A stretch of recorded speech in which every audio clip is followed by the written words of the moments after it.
wabarakatuh. Bismillahirrahmanirrahim. Alhamdulillahirabbil alamin wa bihi nasta'inu ala dunya wad din wa salatu wassalamu tahiyatu wal mursalin sayyidina wa habibina wa syafi'ina wa karimina wa maulana Muhammadin wa ala alihi wa sahbihi ajma'in. Amma ba'du.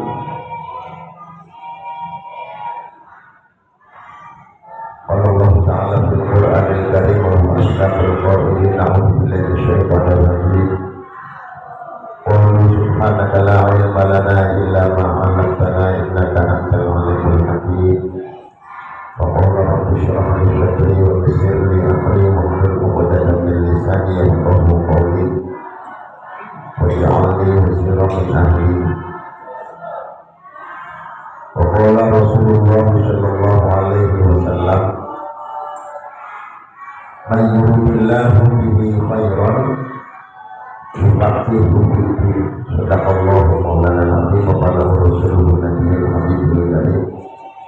Wa nahnu ala dzalika minasyahidin wa syakirin walhamdulillahi rabbil alamin. Hadirin jamaah sekalian rahimakumullah, marilah terlebih dahulu kita bersama-sama menjadikan syukur kepada Allah Subhanahu wa Ta'ala.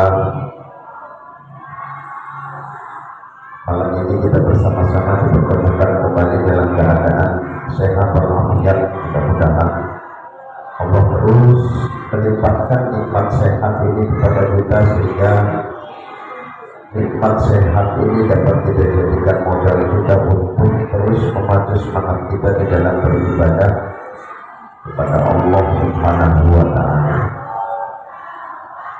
Salawat beserta salam marilah kita curahkan pada junjungan kita Nabi besar Muhammad sallallahu alaihi wasallam, kepada keluarganya, para sahabatnya dan seluruh pengikutnya.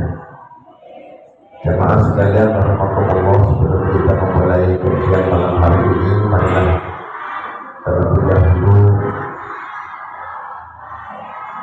kita bersama-sama bertawassul kehadiran baginda Rasulullah sallallahu alaihi wasallam, keluarga, para sahabat, para tabi'in, para tabi'in,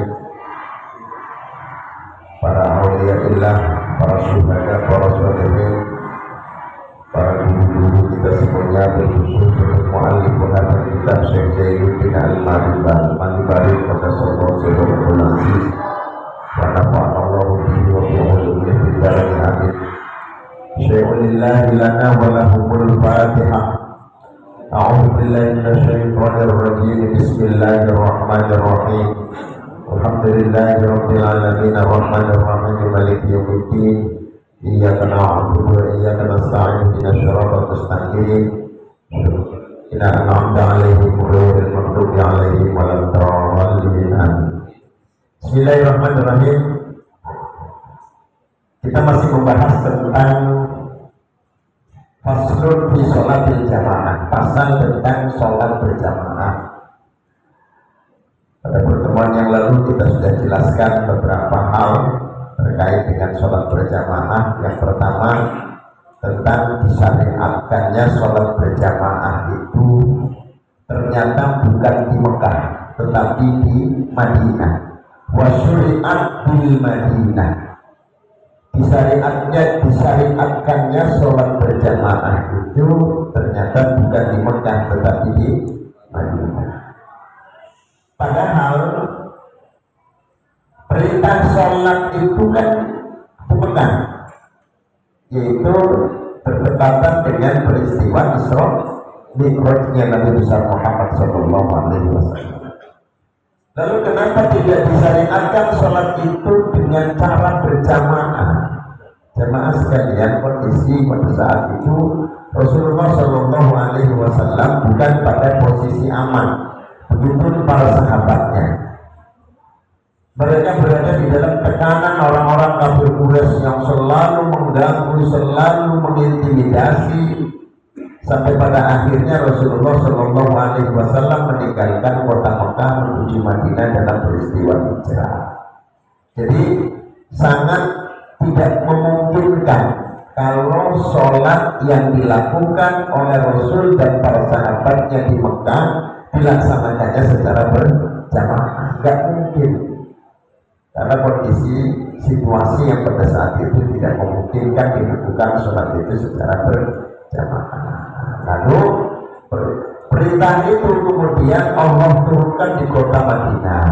Ketika Rasulullah hijrah di Madinah, baru itu bisa diangkat sholat secara bersama. Ya, sampai pada peristiwa Naqlul Qiblah. Awalnya ketika Rasulullah hijrah di Madinah, kiblatnya bukan Ka'bah. Kiblatnya adalah Baitul Maqdis, Masjidil Aqsa. Ya, awalnya begitu. Lalu pada tahun kedua, ketika Rasulullah Shallallahu Alaihi Wasallam merasa gelisah, sering mengadahkan matanya, pandangannya ke langit. Qad taqallubu wajhika fis samaa'i falanwalliyannaka qiblatan tardhaha. Kata Allah Subhanahu wa taala, sungguh aku melihat engkau selalu menengadahkan wajahmu ke langit.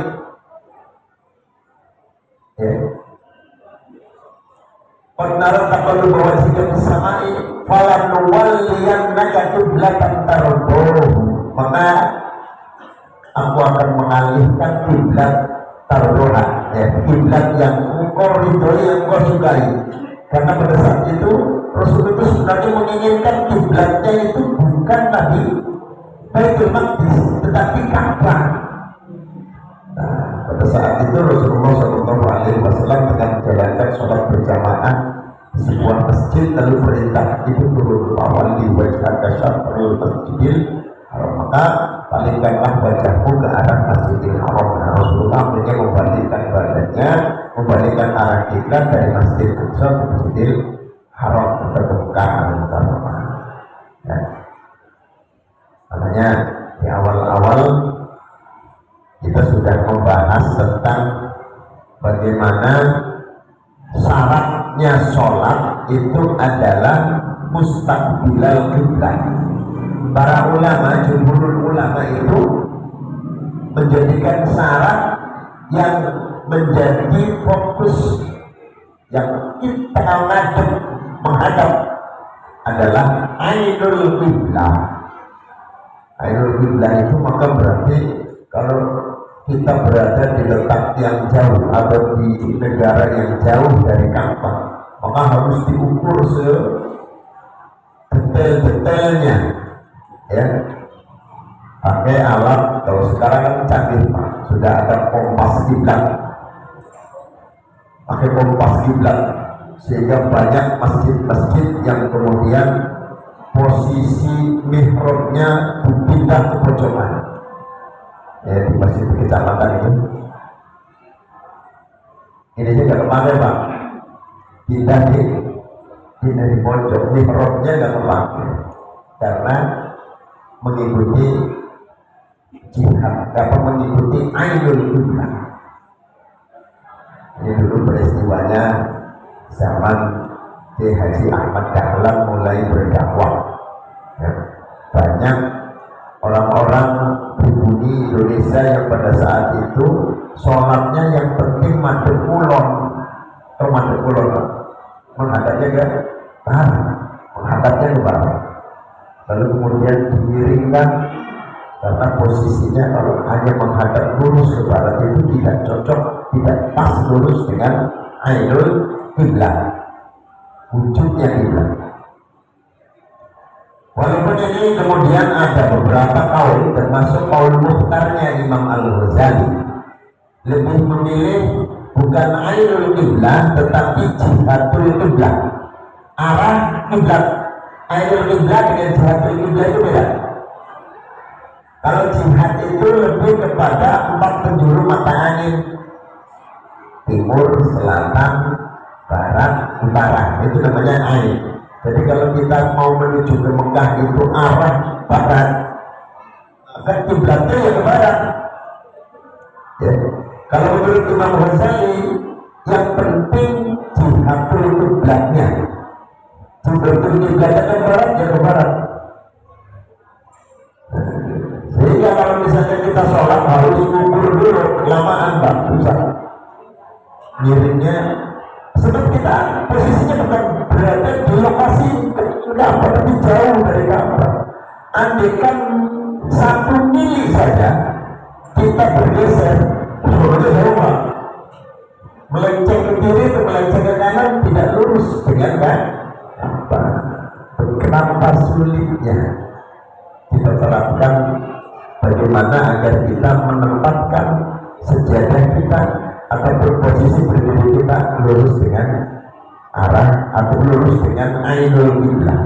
Maka solusi yang ditawarkan oleh Imam Ghazali itu sebenarnya bisa diterima, ya, namanya qaul sani atau disebut dengan qaul mukhtar, qaul yang dipilih oleh Imam Ghazali. Sebab kalau ini nanti diharuskan seperti yang kita baca di dalam kitab-kitab fikih, jumhur ulama itu lebih khususnya Syafi'iyah itu lebih mengarahkan kepada ainul qiblah. Yang jadi masalah bukan cuma orang sholat saja, tapi kuburan itu harus dibongkar juga, sebab banyak orang kubur itu paketnya itu utara selatan, bukan sesuai panduan arah kitab. Oh, berarti kuburan itu dibongkar juga semuanya nanti. Jadi kalau enggak nanti basah kuburnya kan itu. Panjang urusannya. Jadi memang di situ ada 2 kaul, ya. Kaul yang pertama memang mengharuskan ainul qiblah. Kaul yang kedua memang boleh dengan jihadul qiblah. Kalau jihadul qiblah berarti yang penting madhab mulon sah. Betul, ya.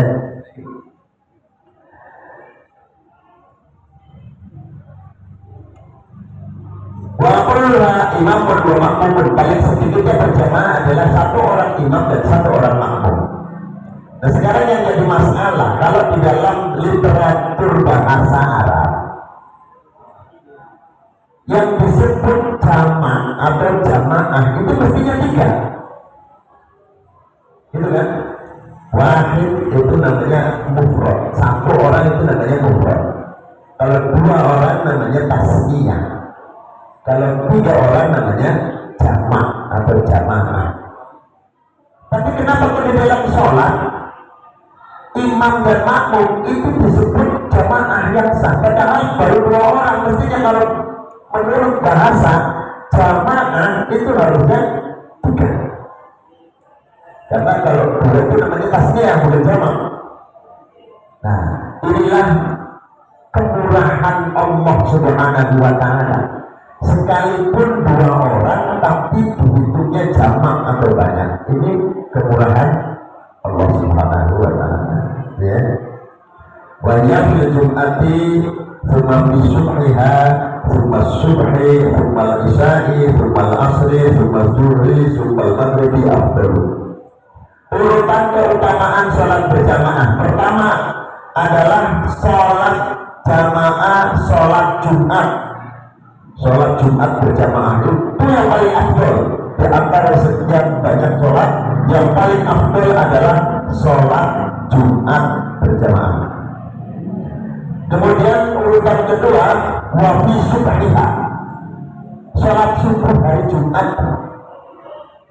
5 waktu di dalam seminggu, yang paling afdal adalah sholat subuh hari Jumat. Itu paling afdal. Ya, mereka dan kami ditinggalin sholat subuh hari Jumat mesti berjamaah. Ya. Kemudian kemudian kemudian sholat subuh di setiap harinya. Pokoknya sholat subuh nomor 1. Ya, sholat subuh nomor 1. Ya. Jadi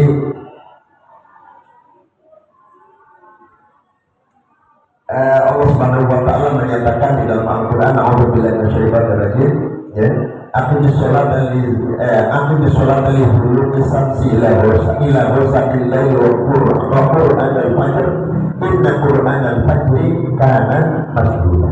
Sesungguhnya Quran di waktu fajar itu disaksikan. Maksudnya apa? Sholat subuh. Ya, sholat subuh itu kan ada bacaan Qurannya. Ya, yang dibaca di waktu fajar, maksudnya sholat subuh itu maksudnya Al-Quran yang dibaca di sholat fajar itu maksudnya waktu sholat subuh. Karena maksudnya itu disaksikan. Disaksikan oleh siapa? Disaksikan oleh para malaikat. Karena dalam setiap hari itu malaikat itu di dalam menjalankan tugasnya untuk setiap kita kita. Allah tidak kurang mengirimkan 20 malaikat dalam setiap harinya. 10 malam, 10 siang. Gantian. Nah, ganti shiftnya itu di waktu subuh. Jadi waktu subuh itu ketemu malaikat malam sama malaikat siang, akrab di situ, ketemu di waktu subuh. Makanya sholat subuh itu disaksikan oleh malaikat karena saat bertemunya malaikat malam dengan malaikat siang itu di waktu subuh. Mereka semuanya menyaksikan orang-orang yang sedang melaksanakan sholat subuh. Makanya kalau kesiangan ya udah gak saksian Pak, malaikat juga. Jadi itu waktunya waktu subuh. Kalau terkelewatan berarti udah gak kesaksian sama malaikat. Baik. Kemudian Isya, ya, setelah subuh Isya, Sumal Asr, kemudian Asar, kemudian Zuhur, kemudian Maghrib. Jadi urutannya Jumat, subuhnya Jumat, sholat subuh, ya. Setelah sholat subuh, sholat setelah sholat Isya, sholat Asar. Setelah sholat Asar, sholat Zuhur. Setelah sholat Zuhur, sholat Maghrib. Itu dalam urutan afdalnya seperti itu.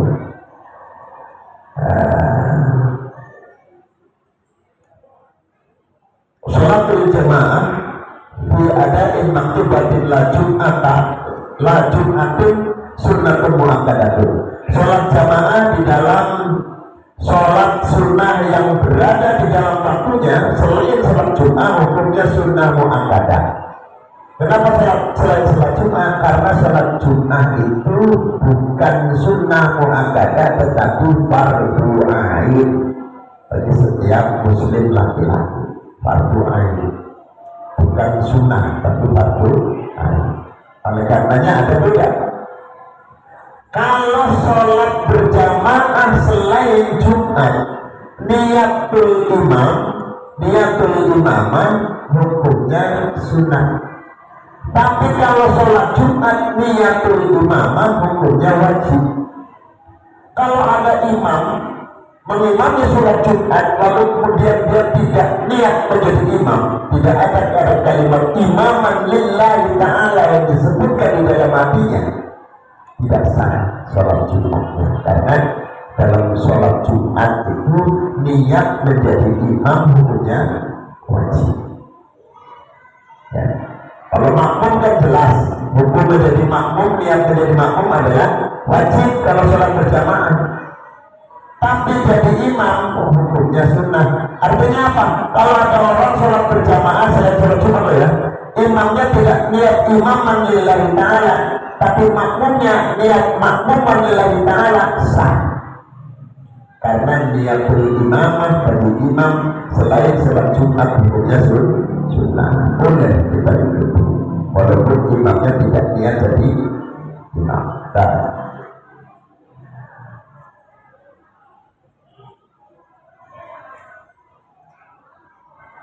Al-Bukhari muttafaq alaih, karena ada hadis yang muttafaq alaih, Imam Bukhari, Imam Muslim, sholatul jama'ati afdalu min sholatil fardhi bi 27 darajah. Sholat jamaah lebih utama daripada sholat fardu, sholat sendirian dengan selisih 27 derajat. Sholat sendiri dengan sholat jamaah bedanya, yang jamaah dapat 27, yang sendiri hanya dapat 1. Sekarang yang jadi masalah, nilai 27 derajat itu apakah sama antara orang yang datang awal ikut serta bareng dengan takbiratul ihramnya imam, yang dia takbiratul ihramnya menyaksikan takbiratul ihramnya imam kemudian dia takbir, dan yang datang belakangan imamnya menjelang salam dia baru Allahu Akbar setelah duduk imamnya salam, dia belum baca apa-apa. Itu yang dapat 27 yang mana? Yang dari awal takbir bareng sama imam mengikuti dari rakaat pertama, apakah yang datangnya paling akhir takbiratul ihram Allahu Akbar, Assalamualaikum warahmatullahi, Assalamualaikum warahmatullahi, yang dapat 27 yang mana? Yang dari awal, yang dapat berikut kira-kira dapat 27 dapat, sekalipun dia datangnya dapat berikutnya doang, imamnya baru imamnya sudah tahiyat akhir, Hamidum Majid, Allahu Akbar, Assalamualaikum warahmatullahi, dapat 27 asalkan dia masih dapat mendapati imam sebelum salam, walaupun tidak baca apa, dapat itu 27. Kalau begitu yang dapat yang dia lakuinnya dari awal, yang barisannya rapi, lurus, rapat, yang bajunya rapi, yang bajunya putih, yang pakai siwak dia sebelumnya, yang takbirnya melihat takbiratul ihramnya imam, berarti lebih dari 27. Gitu loh. Kenapa? Yang dapat takbirnya itu, dia dapat takbir imamnya menjelang salam, dapat 27. Berarti kalau biasa takbirnya dari awal bareng dengan takbirnya imam, lebih dari 27. Gitu. Jadi hukumnya gede banget sama itu. Jadi jangan pikiran 27 derajat itu impas semua orang dapat segitu. Enggak, enak kan kalau gitu, berarti akhir aja kalau sama-sama 27, ya kan? Dan teraja masih baru 2 rakaat rokok dulu. Ya. Sebatang habis kalau imam dan rakaat kedua baru datang ke masjid. Takbir Allahu Akbar, Assalamualaikum warahmatullahi, dapat 27. Oh, itu sama rugi dia yang awal berarti rugi kalau miliknya sama. Enggak, yang dapatnya paling akhir seperti itu pun dapat 27, apalagi dia datangnya lebih awal, lebih dari 27 derajat, karena yang dipilih di sini adalah hukum sunnahnya. Ya, di sini katakan wa hikmatus sabr wa isri an-nabiyya fawaid tahidu ala sholat bil-fati binah bidalik. Wal afdaliyatu taqtadi an-nabiyyata faqat. Jadi yang hukum afdal di sini ini dasarnya adalah sunnah saja, artinya yang pokok adalah pelaksanaan sholatnya, jamaahnya adalah mendapatkan nilai sunnah. Afdalnya dia berdasarkan apa? Dia berdasarkan fadilah-fadilah yang dia bisa kumpulkan dari awal sampai akhir. Sebab nanti kita bisa mengumpulkan banyak, bukan hanya 27, Pak. Kita datang awal, sebelum masuk waktu misalnya kita sudah dapat keutamaan. Intibul jamaah, menunggu saat sholat berjamaah, dapat keuntungan. Apalagi ditambah nawaitul ibtiqa wa sunnatan lillahi ta'ala, dapat lagi keuntungan. Apalagi dia takbirnya menyertai takbiratul ihramnya imam, dapat lagi keuntungan. Apalagi di dalam sholatnya tidak meninggalkan satu pun yang sunnah, semuanya dipakai. Nah, ini jelas akan nilainya lebih dari 27 derajat. Ukuran 27 itu impasnya saja, yang dapat paling akhir itu masih dapat 27 derajat. Gitu ya.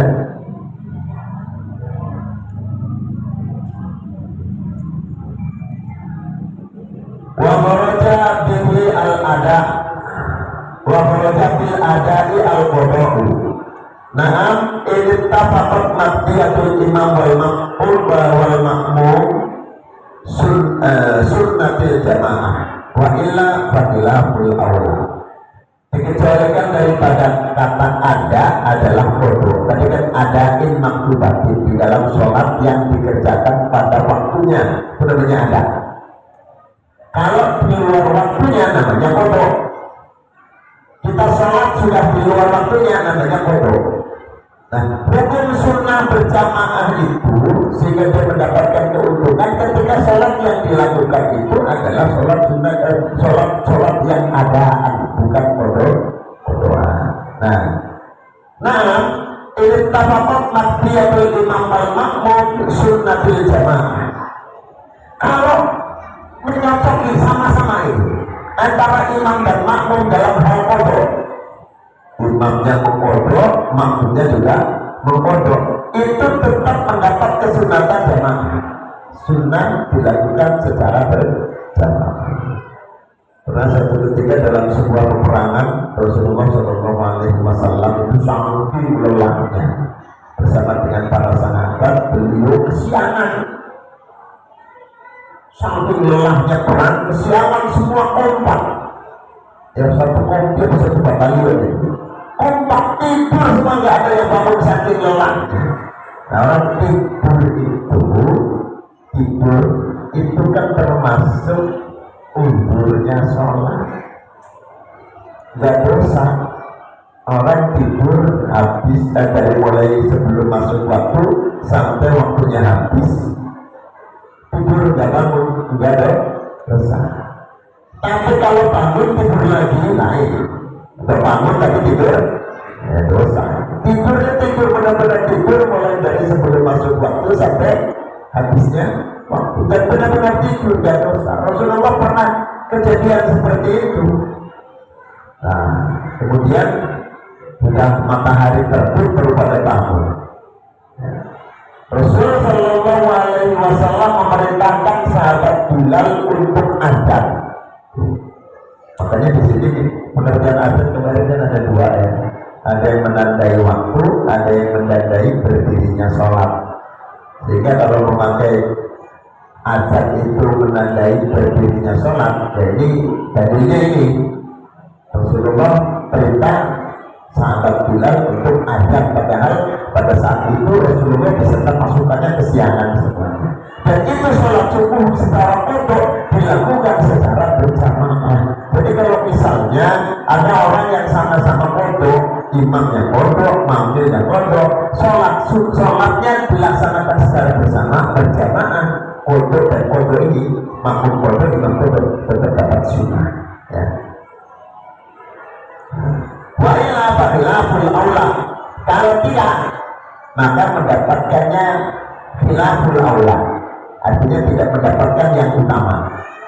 Misalnya begini, imamnya kodok, makmumnya adaan. Atau sebaliknya, imamnya adaan, makmumnya kodokan. Itu hukumnya hanya khilaful aula. Artinya tidak mendapatkan sesuatu yang utama. Gitu ya? Sah nggak? Sah. Ya, sah. Keadaan khalfa qada'in wa aksi, sebagaimana melaksanakan sholat fardu adaan berada di belakang imam yang melaksanakan sholat fardu qada'an, atau sebaliknya, itu hukumnya khilaful aula, tidak mendapatkan keutamaan, ya, berselisih dari yang utama.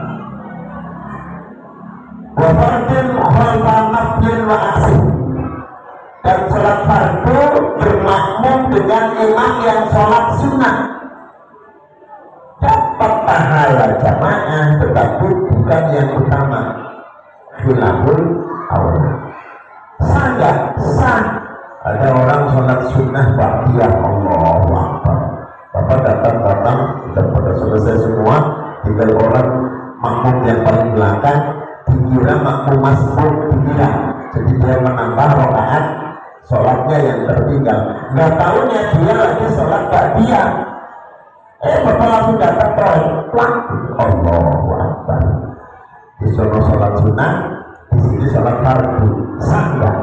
Sah. Sah. Yang penting imamnya tidak melakukan sholat yang berbeda gerakannya.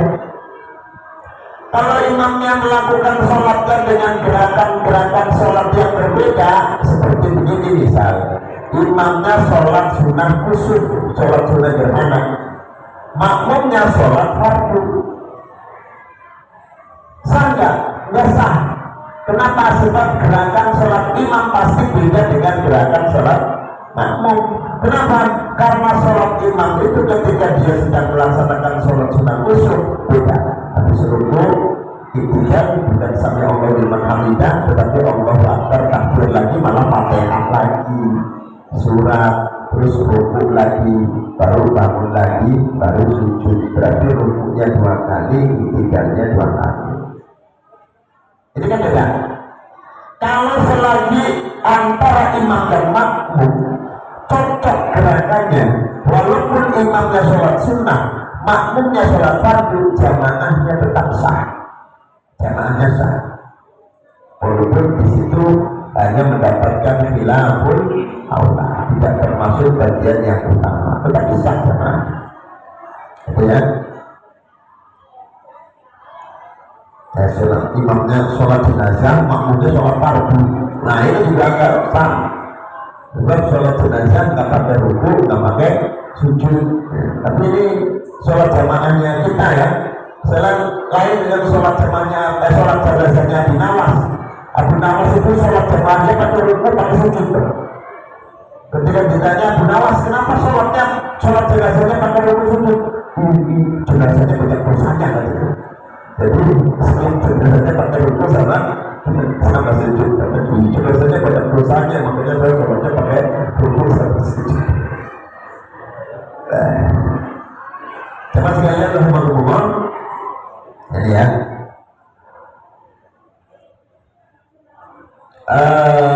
wahol panaflin ma'aksi, wahol panaflin ma'aksi, watarohiha hol pahudrin ma'aksi. Seperti juga imam sholat witir, makmumnya sholat tarawih. Kayak kejadian bulan puasa tahun lalu ya, di Mekah itu sholat tarawihnya di diskon Pak. Biasa sholat tarawih 23, ini tarawihnya 10 rakaat, witirnya 3, jadi di diskon. Kalau di sini kan 8 plus 3, di Mekah kemarin itu 10 plus 3, jadi di diskon 50%. Gitu. Akhirnya jamaah banyak yang bermakmum dengan imam. Di rakaat terakhirnya imam itu ternyata sudah mikir, dan makmumnya tetap lihat sholat tarawih. Karena nggak tahu kalau di sini kan ada beliaunya, sunnat tarawih gitu kan, sunnat witri. Ada bilangnya, jadi tahu kalau imam itu mau melaksanakan sholat witir. Di Mekah kan nggak ada pengumuman, nggak ada apa. Jadi semua umat, apalagi yang sholat tarawihnya sambil ngantuk, udah nggak ngitung lagi, gitu kan? Allah Akbar, takbir, rakaat berapa, yang penting ikut sama imam. Nggak tahunya imamnya sudah witir. Kita tahunya witir itu karena imamnya pas rakaat yang terakhir, yang dibaca kalau beberapa falak, kalau beberapa nas, kok sudah 10 rakaat, padahal tadi lihatnya juga rakaat ini gitu. Imamnya 10 rakaat, makmumnya 2 rakaat. Mau gak mau makmum iltiqal niyah, mengganti niatnya. Nah ini harus tahu, mengganti niatnya di tengah-tengah sholat. Kenapa? Karena ternyata dia mengikuti imam dan imamnya sholat witir. Kita ini harus tahu hal-hal seperti itu karena kemungkinannya bisa terjadi ya.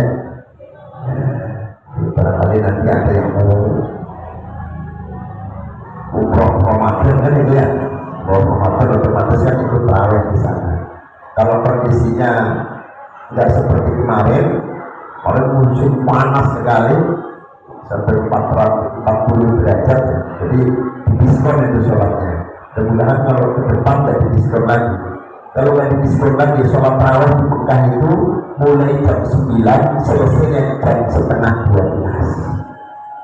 Itu paling di sana. Kalau di sini tarawih lama dikit aja udah duduk, imam lama. Bukan sewot, makmumnya sewot. Kalau di sini imam kelamaan sewot. Di Mekah maghrib jam 7, tarawihnya jam 9. Kita jam 6 sudah makan. Di Mekah belum, nunggu jam 7. Jam 7 baru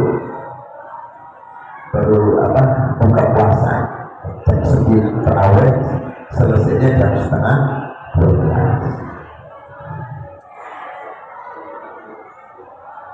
Wabil maktubatil maghfirah wa nafilah. Dan termasuk juga salat maktubah dengan salat yang dinazarkan. Wa tarawih wal fardhu ma'asini wabil maktubah al-maghfirah wa nafilah. Fala tusallu fihi ma'al jamaah wala tukrahu ya. Jadi kalau tidak seperti itu, tidak disunahkan ya di dalam keduanya. Misalnya begini, ada orang melaksanakan sholat sunnah yang dinazarkan, ya, kemudian makmumnya sholat fardu. Kalau dalam secara hukum itu kan sama-sama fardu, orang yang bernazar, maka hukumnya menjadi wajib. Bapak misalnya saya nazar nanti malam saya mau tahajud, maka tahajudnya itu menjadi wajib. Wajibnya bukan karena hukum aslinya wajib, tapi karena nazarnya. Karena bernazar maka hukum yang tadinya sunnah menjadi wajib. Nah, kalau kemudian dilakukan secara berjamaah, yang satu sholat maktubah, sholat fardu, yang satunya sholat yang dinazarkan, walaupun satu tidak disunahkan, tetapi juga walaupun tidak dimakruhkan, disunahkan tapi juga tidak dimakruhkan. Berkata, ya boleh juga aja, boleh berjamaah itu punya jadi boleh, ya, tidak disunahkan tapi tidak dimakruhkan. Walaupun satu, walaupun rohu, walaupun satu, walaupun rohu. Qala an-Nawawi wal ashabu annaha fardhu kifayatin lirrijalil balighin wal ahrar. Menurut Imam An-Nawawi, tadi menurut pendapat Imam Ar-Rafi'i, sekarang menurut pendapat Imam An-Nawawi. Menurut pendapat Imam An-Nawawi, secara kaul yang ashab, bahwa sholat berjamaah itu hukumnya bukan sunnah muakkad tetapi fardu kifayah. Berarti kalau fardu kifayah, kalau sekampung nggak ada yang sholat berjamaah, dosa semuanya. Karena fardu kifayah, berarti fardu yang dilakukan dengan bentuk perwakilan, ya. Mewakili yang lain yang kena dosanya. Tapi kalau semua satu kampung tidak ada yang melakukan sholat berjamaah, maka satu kampung itu dosa semuanya.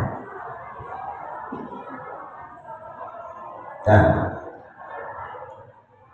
lirijali balighina, bagi orang laki-laki yang telah balik, al-ahrar yang merdeka, al-muqimina fil mu'adati,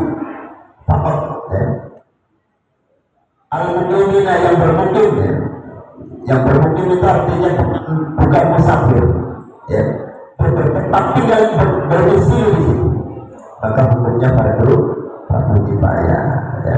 Al-mu'ad tidak dalam kondisi uzur, artinya wajib dalam pelaksanaan sholatnya secara adaan. Bihaitu yadharu syi'aruha bimahalli qamatiha, sekiranya jelas syiarnya sholat berjamaah di tempat dia bermukim, tempat pemukimannya. ada suara azan, ada suara iqamah, ada orang yang melakukannya secara berjamaah, itu disebut telah memenuhi kriteria dia melaksanakan kewajiban sholat berjamaah secara fardu kifayah.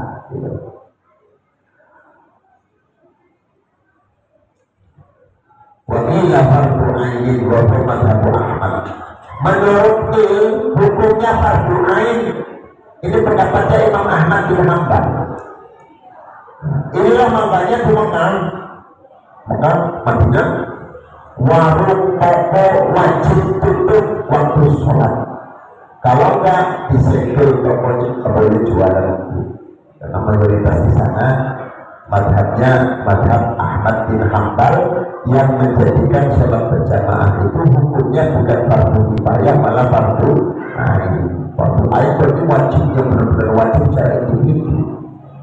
Orang-orang sampai ketinggalan berjamaah dia harus nyari di mana ada berjamaah, dia harus lakukan sholatnya secara berjamaah. Walaupun hanya satu orang imam, satu orang makmum. Sampai di sini jemaah sekalian, baik, cukup. Al-Fatihah.